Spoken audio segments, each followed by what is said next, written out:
Okay, today we're going to discuss buying military surplus weapons and probably gun auctions. If you're looking for a video where someone lists like 10 best buys for under $500 or something like that, something where you go order a milsurp rifle, stop watching this video because this isn't anything at all what you're looking for. What I'm going to do here is explain to you, when it comes to buying these and collecting guns, there's several important things, that you need to know. One is you have to understand what the actual market value or what a fair price is for the gun, so you're not overpaying, okay? And how do you figure that out? These two weapons here, I have a K31 Swiss rifle, which is pretty common and a lot of people are interested in them. And something a little bit more difficult, this is a Verndl carbine from 1867, I believe, that model. And recently, a bunch of these have come up on the gun broker, and that's how I wanted to explain to you how you can gauge what a good price is. Okay? Now, we all know the pitfalls of buying from the online dealers who will get cases and cases of K31s, and it's like a panic because there's so many people out there that can buy these and do want them that they sell out. If they get 50, 60 rifles, they're sold out in 24 hours. Well, I think the market's kind of cooling off, and I'll discuss that when we get into how I was trying to get an idea of a price fix on the K31. Alright, one thing you should know, you need some sort of a baseline, a guideline. And again, this book, I've mentioned this book several times, A Guide for Military Firearms Value, okay? This is actually the one printed in 2017 if you go to Amazon. This is the 8th edition. They have a 9th edition which would be more updated. And if you read the foreword on here, the guy mentions the gun broker and everything in here somewhere, and he mentions how he gauges the prices. He explains how he wrote the guide, and he mentions the gun broker in here. Okay? Why the gun broker? Well, out of all the online auctions, there's several large houses, Rock Island. One I'm making a video on, I did Rieta Pass. And there's several other pretty large auction houses that sell mil-surplus rifles or guns in general, and jewelry and all kinds of stuff, artwork. And there are a whole bunch of smaller ones also. But the thing is, the gun broker has the largest amount of listings. They only run, I think, for 2 weeks maximum, most auctions. And it's constantly changing, and it probably has more different variations and stuff for what you can get. The gun broker is like the largest online auction house running 24 hours a day, 7 days a week. So that's why when someone says, hey, I found this gun, I don't know what the hell it is, let's go look it up on a gun broker, try to get a price fix. Well, there's several problems with that, okay? And I'll get into details on it. But let's say, okay, we got this here, this K31. I bought this a few years ago. This gun is like really in mint condition, okay? It was made in the last couple years or something. And the way the sights are, the elevations or the front sight, it shoots low, okay, at 100 yards. So that's probably why the gun was never really issued or used. The sights are a little off, and that's why I got one in mint condition. At the time that I bought it, I think with shipping, handling, the transfer fee and everything, so I don't have a CNR license, getting the thing, I think I paid $6.50, which was kind of high at the time. It was a very high price at the time I bought it. but this gun is about as mint you're going to get. There ain't a single ding or anything on the stock. Beautiful gun. So let's try to price this one here. I'll go to the guide and I'm going to look up with this guide. And remember, this guide was published in 2017, and I'll get you a price. Alright, I just looked this up in the guidebook, and remember, this is 2017, so it's probably 2016 when he was compiling the information. Excellent condition for this gun, and he does have match grades and snipers, but just for the plain Jane M31 or K31, excellent condition. At that time he has $500. So I bought it at that time. I paid like $100 and a little more over the guidebook price. Very good, $400, good, $300, fair, $125. Now another thing is you have to take in condition. A lot of people don't. These guns were used, and a lot of them are out there that are in, and you know, the stocks and that you can see where the weapon was used. The Swiss really didn't fight a whole hell of a lot of wars, and a lot of these guns, the veterans, because I guess you're in the reserves there most of your life, as civilians or as they retired, older people used to go every year and shoot these guns in a contest. So they did get used, but you rarely see one that's got like a shot-out bore or something like that. They may be worn, the wood finish, and that. So let's, at this time, drop it down between $300 and $400 fair. I've seen people sell them where you could see where they were using them to go through the snow, and this whole lower half of the buttstock, the wood's all weird, and you know, the finish, the crack. So you know, a fair one, I've really never seen one really beat up that bad, and if you do, it's quite rare. So 3 to 4 back then. This one was 5. Right? So I go online and I did two things. One, I looked at the gun broker, and two, I went and seen like if Aim Surplus had them or something like that. And come to find out, the going rate for the average gun right at the moment is something like anywhere from $600 to $800. $800, $8.50 is kind of the average. You will find some people want a little bit more worn. Okay, not really beat up, but you can tell the gun was used.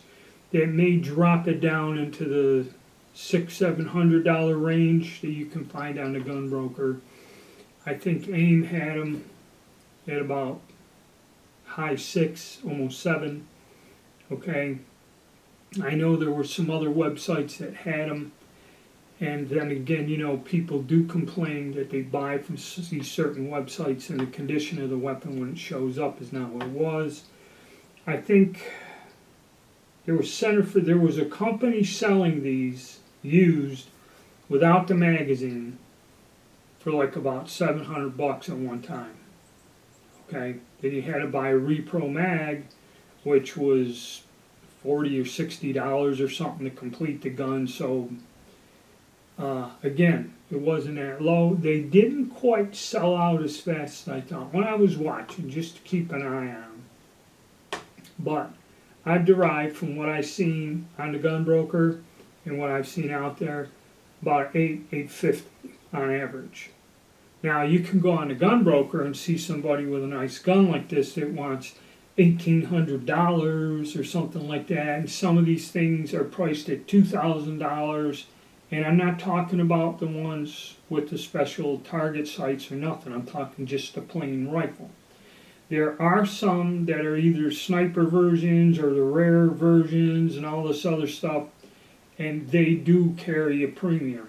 So you're getting into another realm. I'm not going to get into the rarities of them. I'm just going to say a plain K31 is running about $850 on average, and that's the going rate. Is it kind of high? You know, like I said, I wanted this one. It was mint, and at the time I paid a little more. Okay, but I'm happy with it. I could probably easily get someone to pay me $900 for this gun if they really wanted it bad. So there you go. That's one way of doing it. Now let's get in, and you can find these.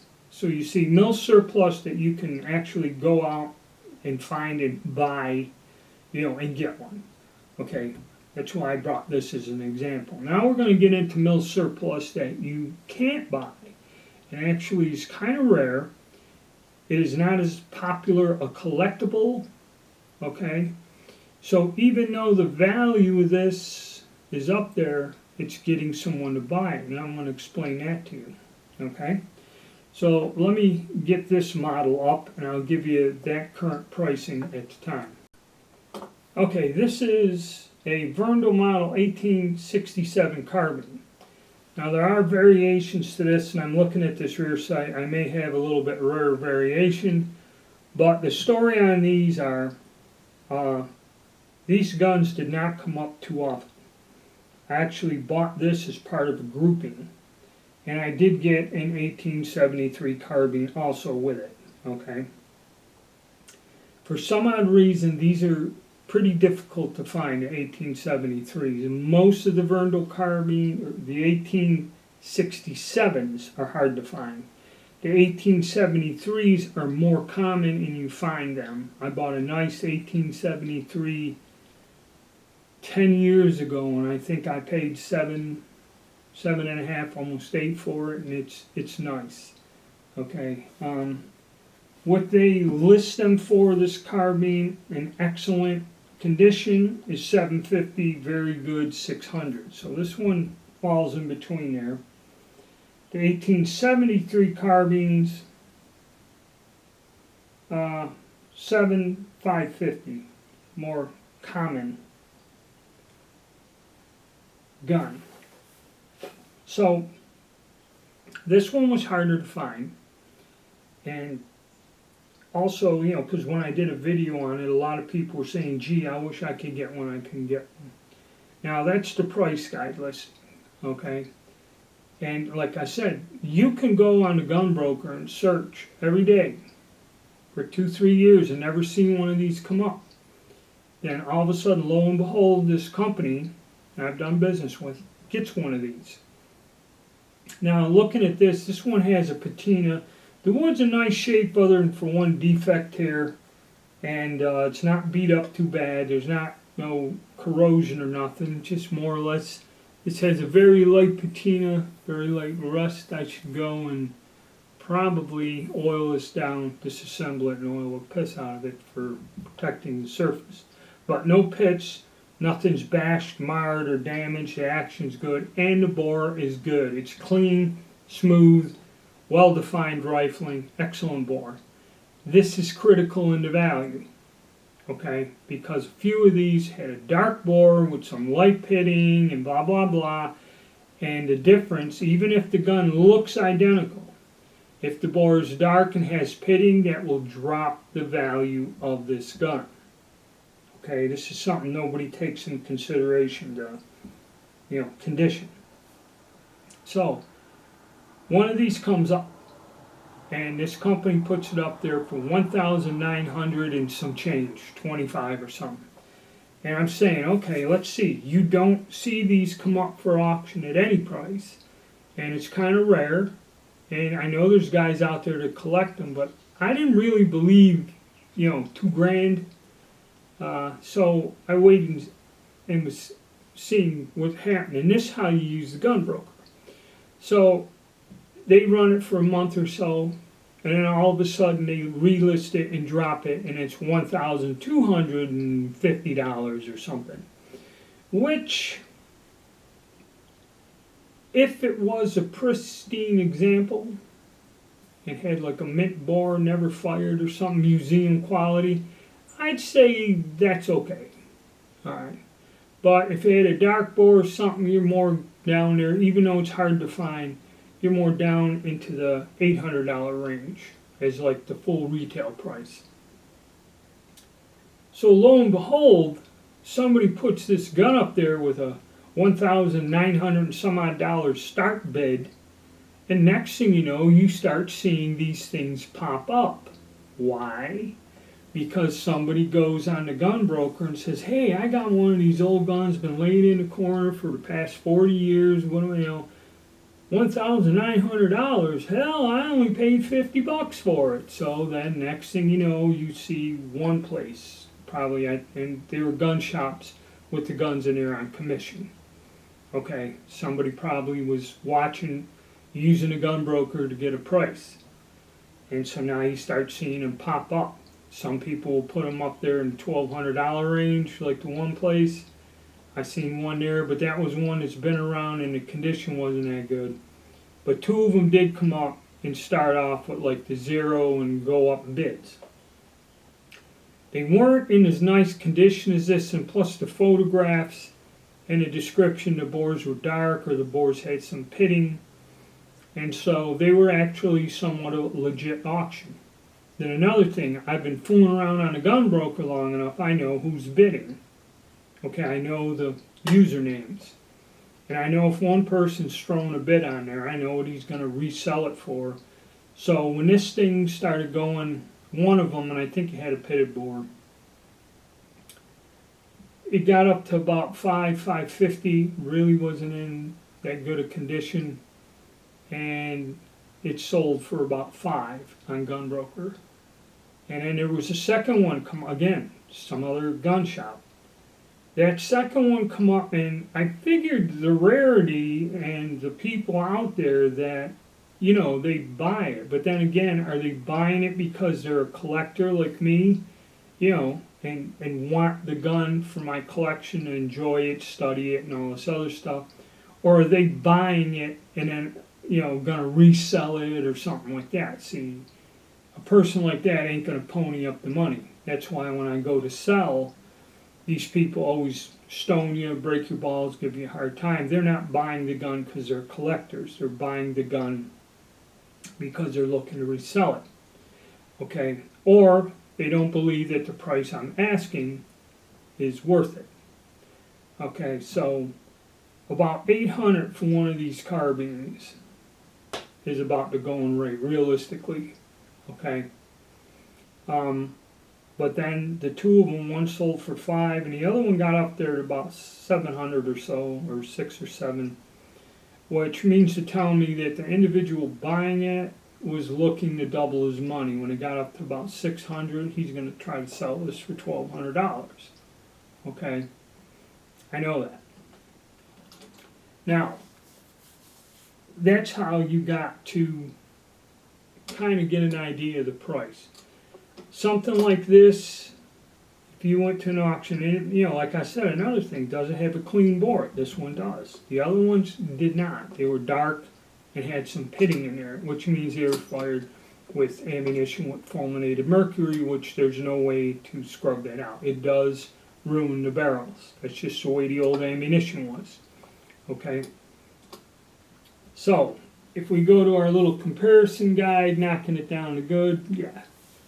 Your 5-600 is about what a good version is. Something like this, which I'll call excellent, okay? Being rare as it is, you know, if I was, well, that's about what I paid for this, is something like around $700. If I wanted to sell to somebody who was interested, you know, the $1,200 price, maybe where it'll go. In other words, you'll find somebody who will pay you that wants it bad enough. Okay, but 8 to 12, somewhere in there. Maybe I'd say 9, you know, because this does have a good bore, and that's the key. The bore is the key. That will ratchet up the value.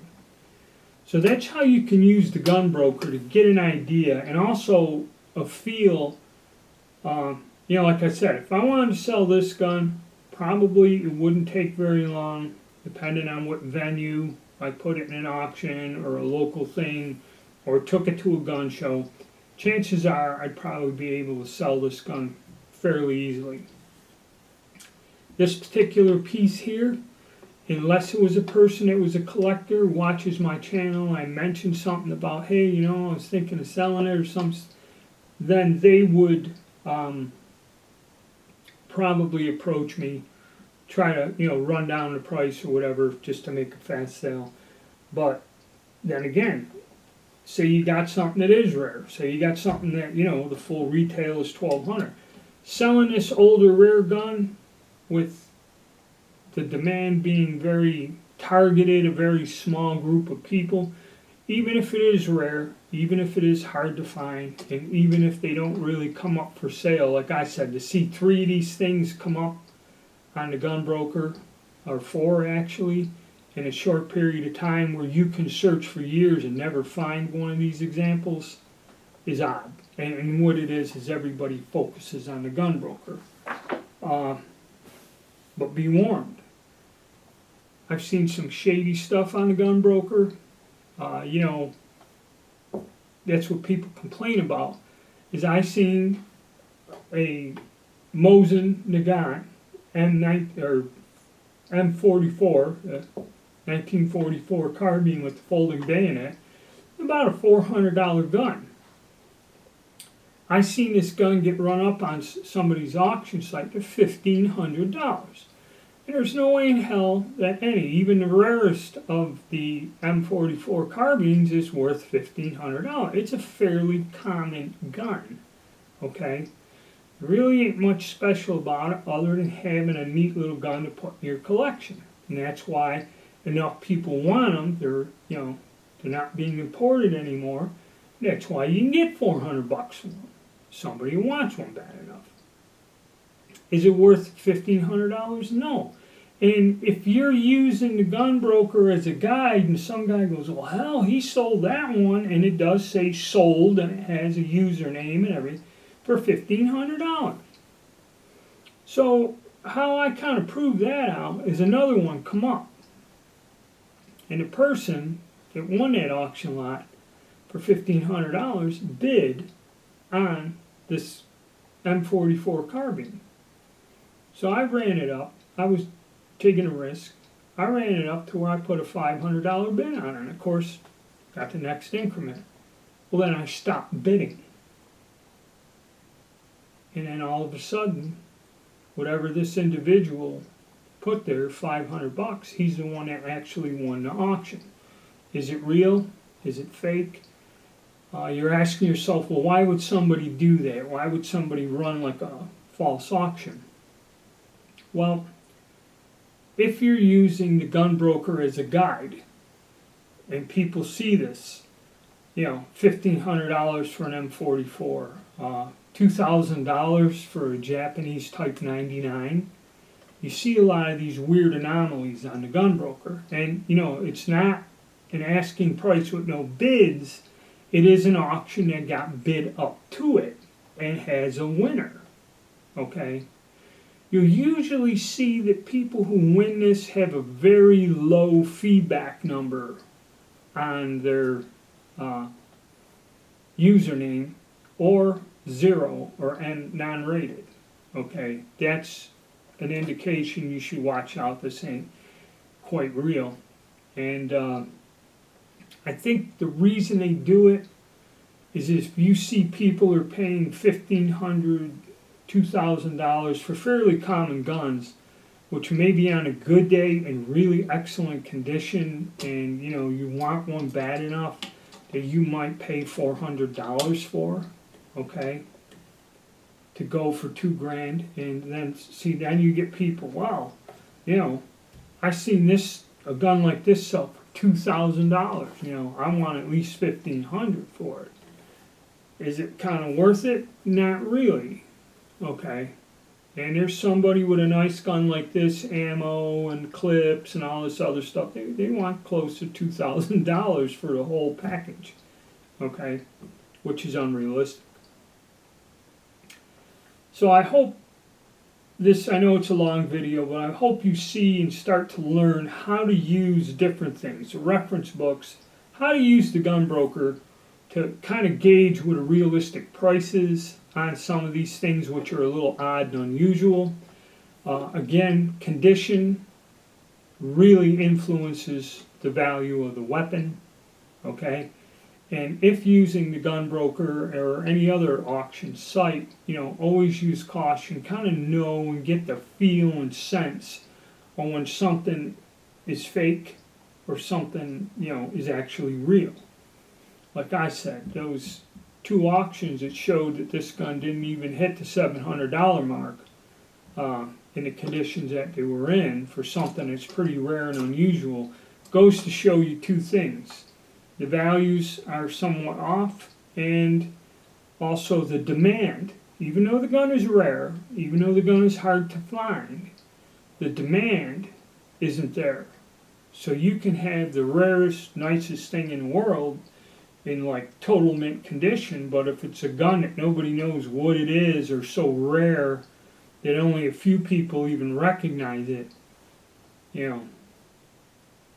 it puts you in a very strange position. But I hope you guys enjoyed the video. I hope you learned something here, or get an idea how to, practice, use some common sense in when making your decisions. And so hit the like button, subscribe, and stay tuned.